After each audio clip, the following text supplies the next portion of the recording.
Good morning friends, you are most welcome in GSS education. आज हम start करेंगे physics का third chapter, motion in straight line. इसे हम बोलते हैं मोशन इन वन डायमेंशन। जब कोई बॉडी एक स्ट्रेट लाइन में ट्रेवल करती है तो इसे हम बोलते हैं लीनियर मोशन, या फिजिक्स के लैंग्वेज में rectilinear motion. That is called rectilinear motion और स्ट्रेट लाइन मोशन। तो हम इसमें देखते हैं कि मोशन क्या होता है। मोशन जो होता है वो change in position of an object with time, यानी कोई भी ऑब्जेक्ट अगर अपने पोजीशन को समय के अनुसार चेंज कर रहा है, यानी जैसे जैसे समय बढ़ रहा है वो अपने पोजीशन को चेंज करता है, तो उसे हम बोलेंगे कि ये बॉडी मोशन कर रहा है। और बॉडी जब मोशन करता है तो उसमें बहुत सारे टर्म होते हैं, जैसे वेलोसिटी होता है, स्पीड, किस बॉडी की स्पीड क्या है, डिस्टेंस, कितना डिस्टेंस ट्रेवल किया, डिस्प्लेसमेंट, एक्सेलरेशन। ये सारे टर्म जो होते हैं वो मोशन इन स्ट्रेट लाइन में हम डिस्कस करते हैं। तो इसमें हम वेलोसिटी जो होता है उसकी बहुत टाइप होते हैं, स्पीड, डिस्टेंस, डिस्प्लेसमेंट, एक्सेलरेशन, इन सब का भी अपना डेफिनेशन होता है और अलग अलग टर्म होते हैं। इन पे प्रॉब्लम भी हम आगे डिस्कस करेंगे। तो पहले इन सब चीज़ों को समझ लेते हैं, इनका अलग अलग डिफिनेशन और कैसे इनको अलग अलग डिफाइन करेंगे।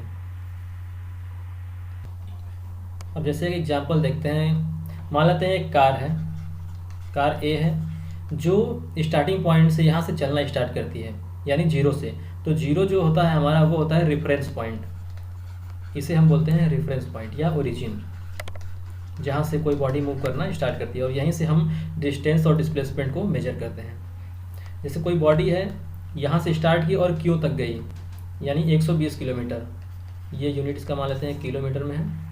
तो यहाँ से जब कोई बॉडी मूव की 120 किलोमीटर, फिर यहाँ से पी पॉइंट पर जाती है, फिर वापस क्यू पे आती है, तो हम इसमें देखेंगे कि टोटल डिस्टेंस क्या होगा और डिस्प्लेसमेंट क्या होगा। तो डिस्टेंस हमारा जो होता है वो पाथ लेंथ के बराबर होता है, यानी डिस्टेंस को हम बोलते हैं पाथ लेंथ।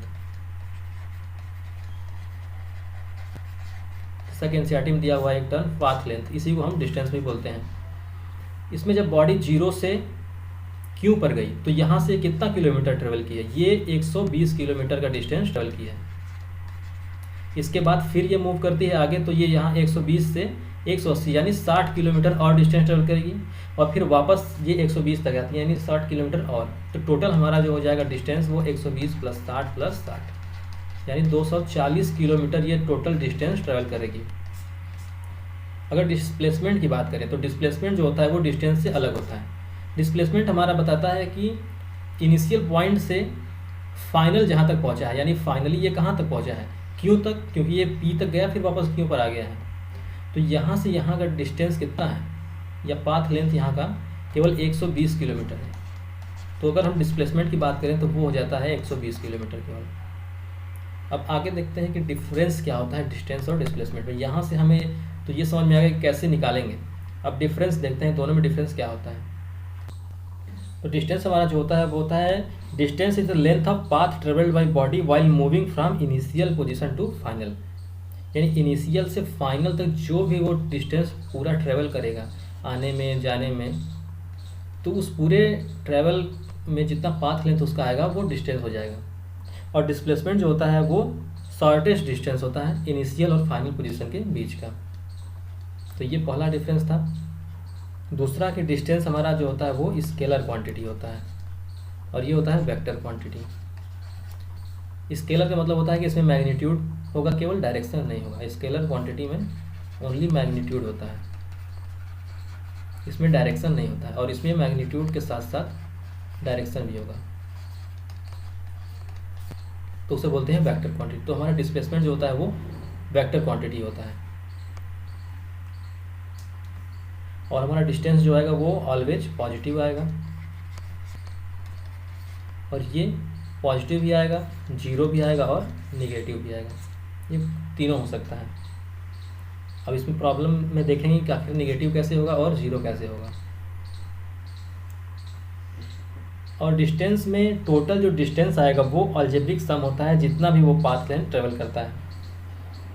और डिस्प्लेसमेंट में हम लोग वेक्टर सम निकालते हैं। फाइनल अगर हमें निकालना हो डिस्प्लेसमेंट तो उसके लिए हम वेक्टर सम निकालेंगे, क्योंकि अगर बॉडी जैसे स्ट्रेट लाइन में जा रही है तो हम सिंपली ऐड करके या सब्ट्रैक्ट करके निकाल सकते हैं, लेकिन अगर बॉडी यहाँ से डायरेक्शन चेंज कर दी अपना, तब इसके बाद हमें यहाँ पे वेक्टर सम लगाना होता है। तो उसका रिजल्ट निकालने के लिए हम वेक्टर सम करते हैं और डिस्टेंस में डायरेक्ट हम ऐड करते हैं पूरे पाथ लेंथ को, इससे इसे और इसे, तो ये टोटल हमारा डिस्टेंस आ जाता है।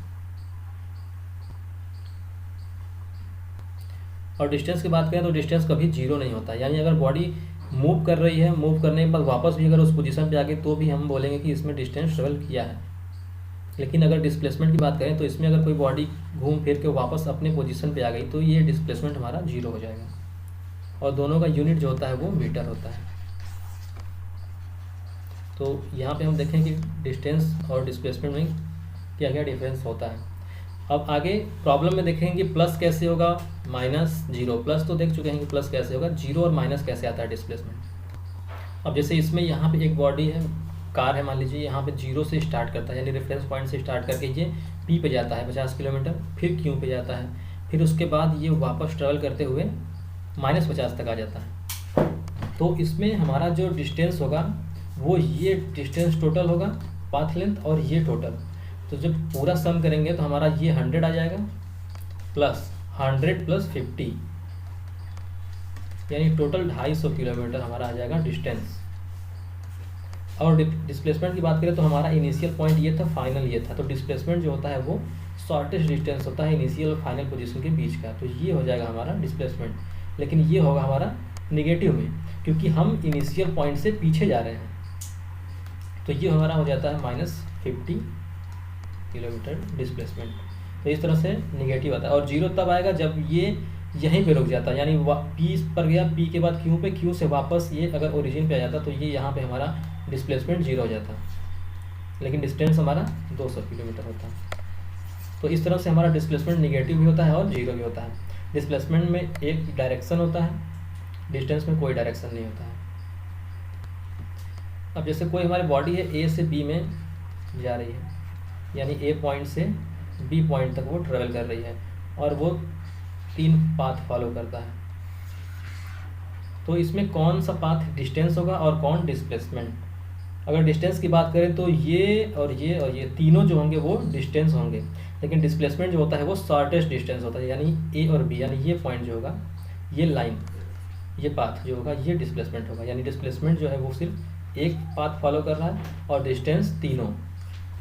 यानी यहाँ से ये कंक्लूजन निकल के आता है कि हमारा डिस्प्लेसमेंट जो होता है वो डिस्टेंस हो सकता है, यानी डिस्प्लेसमेंट जो होगा वो डिस्टेंस हो सकता है, लेकिन डिस्टेंस डिस्प्लेसमेंट हो हमेशा ये कंपलसरी नहीं होता है। और डिस्प्लेसमेंट डिस्टेंस के बराबर कब होगा? जब स्ट्रेट लाइन में मोशन करेगा बॉडी, और सिर्फ एक डायरेक्शन में, वो डायरेक्शन चेंज ना करे। अगर डायरेक्शन चेंज करेगा तो वो फिर डिस्प्लेसमेंट जो होगा वो डिस्टेंस से अलग आएगा और हमेशा कम आएगा। अगला हमारा टर्म है uniform motion. Uniform motion means अगर कोई बॉडी ट्रेवल कर रही है स्ट्रेट लाइन में तो वो इक्वल डिस्टेंस ट्रेवल करती है इक्वल इंटरवल ऑफ टाइम में। यानी जैसे यहाँ 0 है, ये 10, अगर ये 10 किलोमीटर चलती है 5 सेकंड में, सॉरी 5 मिनट ले लेते हैं, 5 सेकंड बहुत जल्दी हो जाएगा। तो 5 मिनट में ये 10 किलोमीटर ट्रेवल कर रहा है, तो अगला जो 10 किलोमीटर होगा वो अगले 5 मिनट में, यानी ये अगले 5 मिनट में ट्रेवल कर रहा है, फिर अगला 10 किलोमीटर फिर अगले 5 मिनट में। अगर वो इस तरह से चल रहा है तो इसे हम बोलेंगे कि ये यूनिफॉर्म मोशन में है, यानी equal interval of distance in equal interval of time, तो हम बोलेंगे कि ये यूनिफॉर्म मोशन में। और अगर यही चीज़, इसी चीज़ में कोई भी चीज़ चेंज है, जैसे डिस्टेंस 10 किलोमीटर था, अगला 5 मिनट में केवल 9 किलोमीटर ही ट्रेवल किया, या फिर अगला 10 किलोमीटर ट्रेवल करने में 6 मिनट का टाइम लगा दिया, तो ये हमारा नॉन यूनिफॉर्म हो जाएगा। और यूनिफॉर्म मोशन का जो ग्राफ होता है वो स्ट्रेट लाइन आता है। जब हम यूनिफॉर्म मोशन का ग्राफ बनाएंगे डिस्टेंस और टाइम में, तो ये हमारा आता है एक स्ट्रेट लाइन, क्योंकि अगर जब पॉइंट प्लॉट करेंगे तो यहाँ जैसे अगर 5 किलोमीटर 5 सेकेंड, अगला 5 सेकेंड 10, 15। तो इस पे जो हमारा डिस्टेंस आएगा वो आएगा 10, 20, 30, यानी जो पॉइंट सब आएंगे वो एक स्ट्रेट लाइन पे आएंगे। और एक ग्राफ हमारा होता है डिस्टेंस और टाइम में, जो एक्स एक्सिस के पैरेलल होता है। इसका मतलब ये होता है कि बॉडी मूव नहीं कर रहा है। ये 10 सेकेंड, 20 सेकेंड, 30 सेकेंड, 40 सेकेंड, यानी बॉडी जो है वो मोशन में नहीं है, बॉडी एक जगह पे रुका हुआ है, स्टेशनरी है, समय हमारा बीतता जा रहा है। तो हमारा ये इस तरह का ग्राफ बनता है अगर कोई बॉडी स्टेशनरी है तो। अब अगला टर्म है average speed and average velocity. Average speed हमारा जो होता है वो total distance travel by body upon total time taken, यानी इस पूरे डिस्टेंस को ट्रेवल करने में जितना टाइम लगा हुआ है उसको हम टोटल डिस्टेंस से डिवाइड कर देंगे तो हमारा एवरेज स्पीड आ जाता है। अगर एवरेज वेलोसिटी की बात करें तो वो होता है डिस्प्लेसमेंट अपॉन टाइम, यानी delta x upon delta T. और ये चीज़ यूज़ करते हैं तब हम जब ग्राफ में से क्वेश्चन करते हैं। तो इस पर हम एक क्वेश्चन देखते हैं। कोई एक बॉडी है जो सेमी सर्कल में ट्रैवल कर रही है और ये ट्रैवल करने में 3 सेकंड का टाइम ले रही है।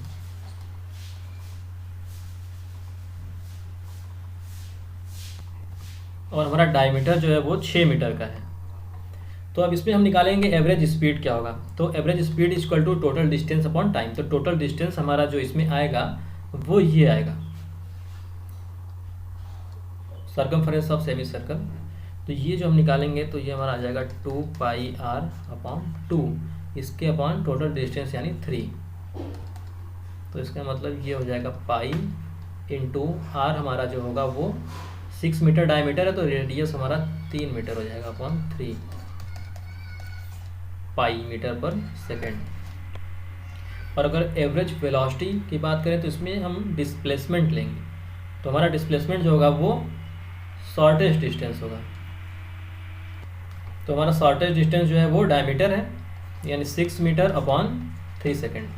तो ये हमारा स्पीड आ जाएगा 2 मीटर पर second. Average velocity, sorry average speed है, एवरेज वेलोसिटी।